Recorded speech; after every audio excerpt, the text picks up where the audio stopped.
Hey guys!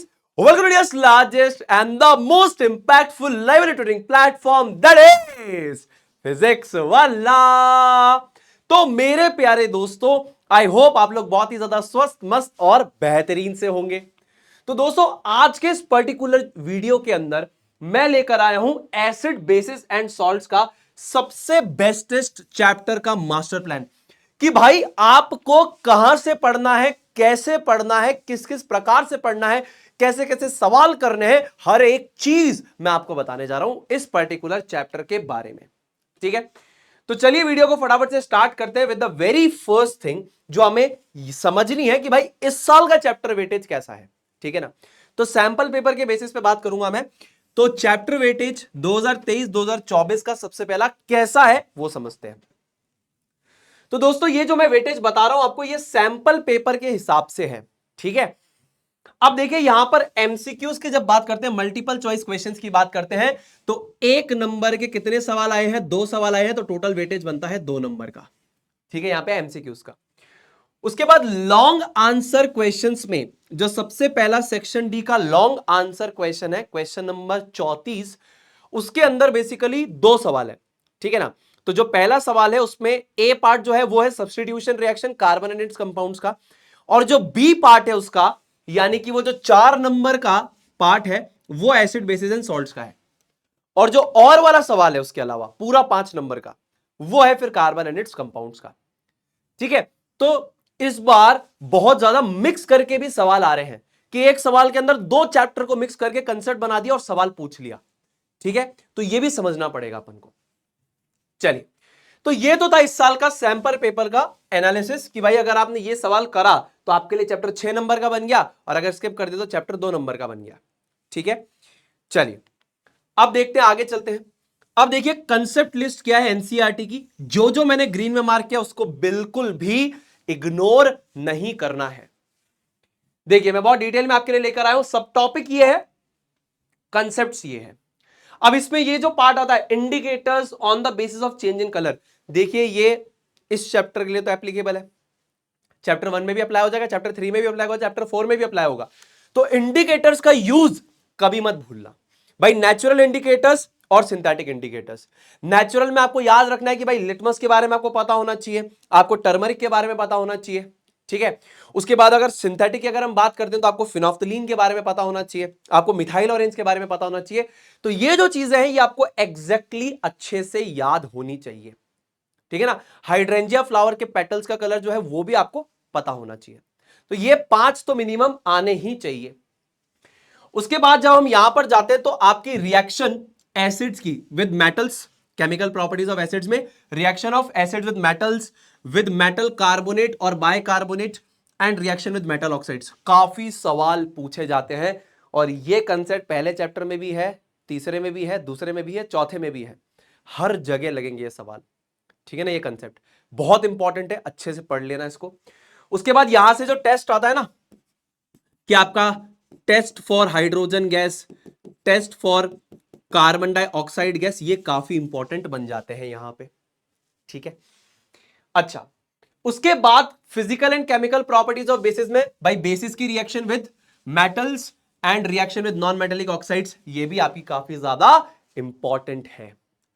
फिर बात करते हैं पीएच के अंदर, तो भैया पीएच का मतलब क्या होता है, उसका इंपॉर्टेंस इन डेली लाइफ, ये सारे self defence by plants and animals, tooth decay, human digestive system, acid rain, ये सारे के सारे बहुत बहुत बहुत बहुत ज्यादा इंपॉर्टेंट है।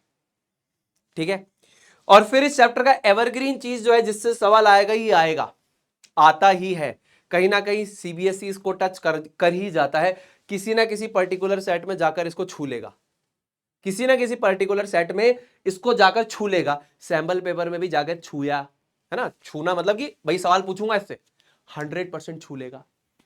समझ में आ रही बात जी भैया? तो भैया फिर मैं भी क्या करूं भाई, तू भी जाके छू लेना, इसको छू लेना मतलब अच्छे से पढ़ लेना भाई, है ना।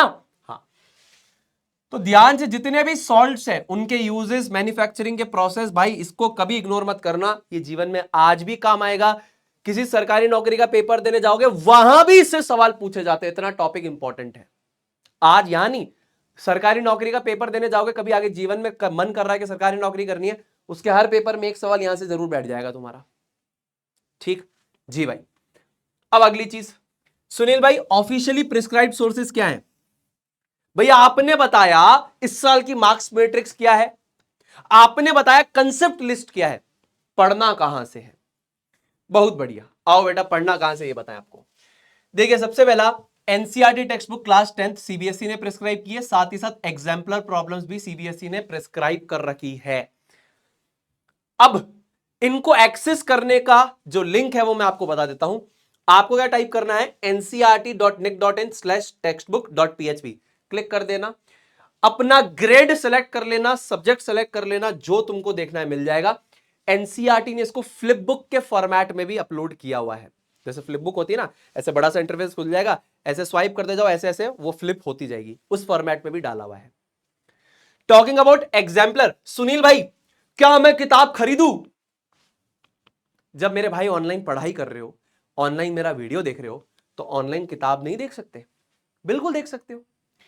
तो दोस्त फिर ncrt.nic.in/exemplar-problems.php इस पे जाना है, एग्जाम्पलर प्रॉब्लम्स को जाकर करना है। ठीक है, बात समझ में आ गई? जी भैया। अब देखो, अब देखो ऑफिशियल प्रिस्क्राइब्ड सोर्सेज भी आपने बता दिए जो सीबीएसई ने बताए हैं, अपने मन से नहीं बता रहा, जो सीबीएसई ने बताए हैं। उसके बाद इन सोर्सेज से क्या क्या पढ़ना है इस पर्टिकुलर चैप्टर में, इस चैप्टर में इन सोर्सेज से क्या क्या पढ़ना है आओ मैं बताऊं। सबसे पहले जो मोस्ट इंपॉर्टेंट है, थ्योरी पूरी अच्छी तरीके से कर लेना। ठीक है, बहुत बढ़िया तरीके से कर लेना, है ना। थ्योरी तो तुमको एनसीईआरटी के सारे चैप्टर्स की करनी है, लेकिन इस चैप्टर की तो स्पेसिफिकली थ्योरी को बहुत अच्छे से कर लेना। ठीक है, उसके बाद अब मैंने ये थ्योरी क्यों बोली मैं आपको बताऊं, क्योंकि यहां पर जो यूजेस आते हैं ना कि भाई इस पर्टिकुलर चीज का यूज क्या है, इसका मैन्युफैक्चरिंग का तरीका एनसीईआरटी में बहुत अच्छे से दे रखा है, तो इसलिए डेफिनेटली थ्योरी अच्छे से पढ़ना। फिर जैसा कि मैंने आपको बताया, अभी फिर बता रहा हूं, एनसीईआरटी एक्टिविटीज जो दे रखी है, फिर उनमें क्या क्वेश्चन मार्क दे रखा होता है नीचे कि भाई ये क्वेश्चन पूछा, क्वेश्चन मार्क, इससे रिलेटेड सवाल बहुत पूछ रहे हैं, एक्सपेरिमेंटल बेसिस पे काफी ज्यादा जा रहे हैं, एनालिटिकल स्किल्स के सवाल काफी ज्यादा पूछ रहे हैं, बहुत अच्छी बात है, तो आपको ये जरूर से करनी है। And then NCERT intext and exercise के सवाल। अब पहले सीबीएसई बहुत पूछता था डायरेक्ट, अब डायरेक्ट नहीं पूछ रहा। तो पहले बच्चे क्या रट के नंबर ले आते थे, इन सवालों को रट लिया, इसी से सवाल आ गया, हो गया काम। लेकिन अब वो मेजरली यहां पर खेल रहा है। ठीक है, तो ये कर लेना, लेकिन इनको पहले प्रायोरिटी पे करना, ये दोनों कर लिए फिर इस पे आना। ठीक, अब देखो दोस्त, एमसीक्यू कहां से करने हैं सुनील भाई? जब तुम्हारे को 2 एमसीक्यू ये दे रहा है तो अपन दोनों क्यों छोड़े, तो अपन को क्या करना है, देखो इसने एनसीईआरटी एग्जाम्पलर में 30 एमसीक्यू के सवाल है इस चैप्टर के, 30, कितने, 30 काफी होते हैं, सारे कंसेप्ट इन्होंने 30 सवालों में कवर किए हुए हैं, तो वो 30 एमसीक्यू जरूर से कर लेना। ठीक, शॉर्ट आंसर क्वेश्चंस भी कर लेना, लेकिन मैं जो यहां पे मैंडेटरी लॉन्ग आंसर क्वेश्चंस बता रहा हूं वो जरूर से करना। क्यों बता रहे हो, ये अननोन वाले जो होते हैं ना, ए को रिएक्ट किया तो बी मिला, बी ने इसके साथ रिएक्शन किया तो सी मिला, फिर सी से ये मिला, डी मिला, फिर डी से वापस ए मिल गया, ये वाले सवाल बहुत इंपॉर्टेंट बैठते हैं एसिड्स बेसिस एंड सॉल्ट्स के, अभी दिखाऊंगा अभी सैंपल पेपर में, और प्रीवियस ईयर में भी काफी आए हैं। तो वो वाले सवाल करने की जो प्रैक्टिस है वो कहां से होगी, एग्जाम्पलर का लॉन्ग आंसर का 37 से 40 और 42 से 46, ये काफी ज्यादा इंपॉर्टेंट है, इसको तो घोट लेना एकदम बढ़िया तरीके से। और अगर तुम सारे कर पाओ तो सारे कर लेना, सारे कर पाओ तो सारे कर लेना, ये बहुत इंपॉर्टेंट बन जाता है मेरे दोस्त। जो कहते हो ना, ए फिर इससे रिएक्ट करके बी बना, बी से फिर सी बना, फिर सी से डी बना, फिर डी से ए बन गया, ये वाले सवाल इधर दे रखे हैं, प्लीज इनको कर लेना। तो आपका ऑर्डर ये होना चाहिए, प्रायोरिटी ऑर्डर ये कर लिया, उसके बाद इस पे आए, जब अपन ने एग्जाम्पलर पूरा कर लिया तो उसके बाद फिर अपन प्रीवियस ईयर के सवाल पे आए। सुनील भैया प्रीवियस ईयर के सवालों पे आप इतना ज्यादा एम्फेसिस क्यों नहीं देते हैं? मेरे दोस्त जब वो पैटर्न ही चेंज करते जा रहे हैं तो मैं क्यों तुम्हें रिमेंबर एंड अंडरस्टैंडिंग के लेवल पे रखूं जो प्रीवियस ईयर्स में टेस्ट किया गया है। अब वो एनालाइज, इवैल्यूएट, क्रिएट, इस स्किल सेट पे सवाल पूछ रहे हैं, तो मैं क्यों तुम्हारा वक्त बर्बाद करके बोलूं कि जाओ इनको जाके रटो। पहले इसको ईमानदारी से करो, इसको प्रैक्टिस के तौर पे अच्छे से कर लेना। ठीक है जी भाई। अब देखो अगली चीज, सैंपल पेपर का एनालिसिस। अब सीबीएसई सैंपल पेपर 2023-2024 में ये एमसीक्यू बैठता अपना, सवाल नंबर तीसरा था, mild non corrosive basic salt is. अब अगर तुमने थ्योरी अच्छे से पढ़ी होती तो यहां पर इस लाइन पे दे रखा है, ठीक है ना, ठीक है ना। हाँ, अब जो बच्चे अपने से पढ़े हुए उनको खैर ये पता है कि एसिड में क्या डिफरेंस है, बेस में क्या डिफरेंस है और बेसिक सॉल्ट में क्या डिफरेंस है, उनको ये पता है। एसिड, बेस, सॉल्ट, और सॉल्ट में भी फिर न्यूट्रल सॉल्ट क्या होता है, बेसिक सॉल्ट क्या होता है, एसिडिक सॉल्ट क्या होता है, ये आपको पता है। तो ये देखिए डायरेक्टली ऐसे थ्योरी से सवाल उठ रहे हैं। Now talking about next question, sample paper 2023-2024, question number 4 था सैंपल पेपर का। On adding dilute sulfuric acid to a test tube containing a metal X, a colorless gas is produced when a burning matchstick is brought near it. Question का statement missing है। तो जैसे ये gas X निकलती है, it explodes with a pop sound when a burning matchstick is brought near it. Which of the following correctly represents X? तो वो किस मेटल को दर्शाता है। तो ऐसा ही एक सिमिलर जो कंसेप्ट है, सिमिलर कंसेप्ट आपकी इस एक्टिविटी में है, ठीक है ना, सिमिलर कंसेप्ट, सिमिलर कंसेप्ट। यहां पर ये एनसीईआरटी एक्टिविटी में आपको बता रखा है कि ये पॉप साउंड से बर्न करती है ना। तो ये चीज आपको यहां पे स्पेसिफिकली मेंशन करके दे रखी है, समझ रहे आप मेरी बात को जी भैया। तो यहां से दे रखा है। तो मैंने आपको क्या बोला था, एनसीईआरटी की activities and related chemical equations को अच्छी तरीके से पढ़ लेना, ये बहुत इंपॉर्टेंट है। आगे चलते हैं। ये देखो 34वें क्वेश्चन का पार्ट बी यहां पर बैठता है आपका एसिड बेसिस सॉल्ट से, ठीक है।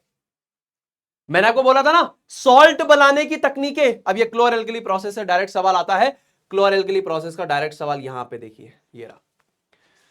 Chlorine gas was prepared using electrolysis of brine solution when electricity is pass through an aqueous solution of sodium chloride called brine, ठीक है ना। Now write the chemical equation to represent the change, ये रहा। Identify the products formed in the process, आपने ये identify कर दिए products, फिर उनकी एप्लीकेशन, ये देखो एप्लीकेशन ये रही।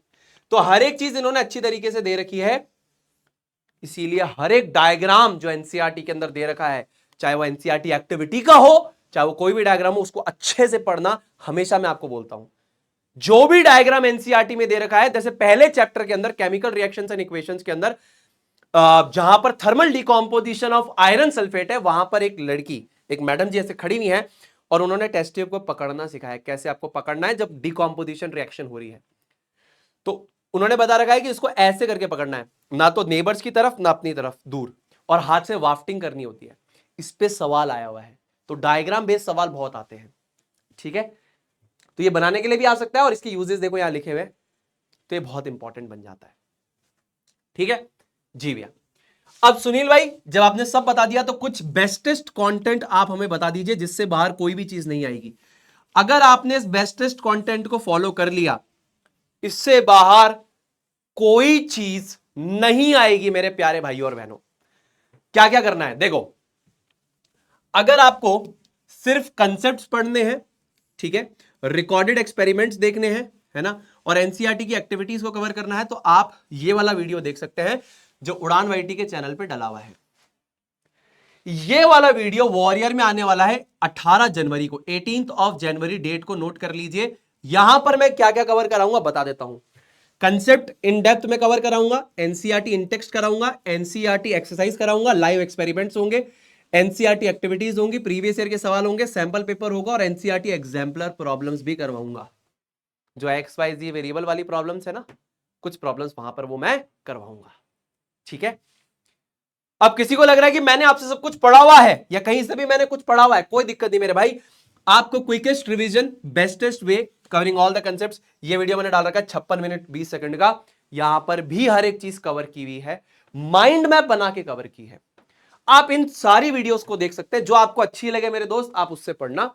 ये मैं आपको देता हूं ऑप्शन, आपको चूज करना है, ठीक है दोस्त, ठीक है। तो बस यही बोलना चाहेंगे भाई कि बहुत बहुत धन्यवाद मेरे प्यारे बच्चों कि आप अपने इस मूल्यवान समय को मेरी वीडियोस को देखने के लिए देते हैं। सुनील भैया और फिजिक्स वाला हमेशा बस एक ही चीज चाहते हैं कि हम आपको बेस्टेस्ट पॉसिबल वे में एक सही डायरेक्शन में गाइड कर सकें। जो भी चीजें मैं यहां पे आपको बता रहा हूं वो सीबीएसई के क्वेश्चन आस्किंग के माइंडसेट को और उन्होंने जो सिलेबस दे रखा है उसको एनालाइज करते हुए सजेस्ट कर रहा हूं, ठीक है, ताकि आपका भला हो सके, आप सही तरीके से समय को एनालाइज कर सके और यूज कर सके। ठीक है, शायद ये 15-17 मिनट की वीडियोस आपको एक सही डायरेक्शन में गाइड कर रही होंगी, ऐसी मेरी कामना है। ठीक है, तो बस इसी बात के साथ दोस्तों करता हूं इस वीडियो को यहीं पे अंत। मिलते हैं इसी सीरीज के नेक्स्ट वीडियो में, तब तक के लिए अपना ध्यान रखिए, खुश रहिए, stay healthy, stay awesome and always say जय जय फिजिक्स वाला। जय हिंद, जय भारत, वंदे मातरम।